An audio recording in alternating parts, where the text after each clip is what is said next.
Yan na po yung baboy damo.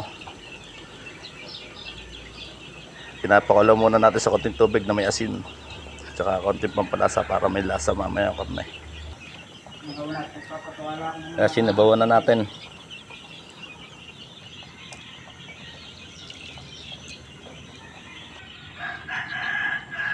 Obvious.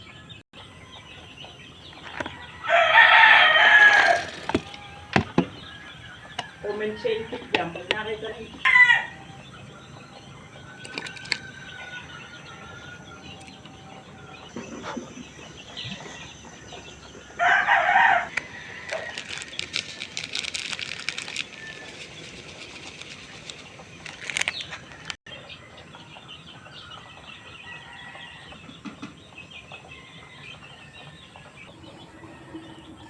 Ayun po, oh. Luto na. Ang sarap. Tinde. Wala na lang kami hinalang gulay kasi tamad niya pumunta sa palengke. Awit.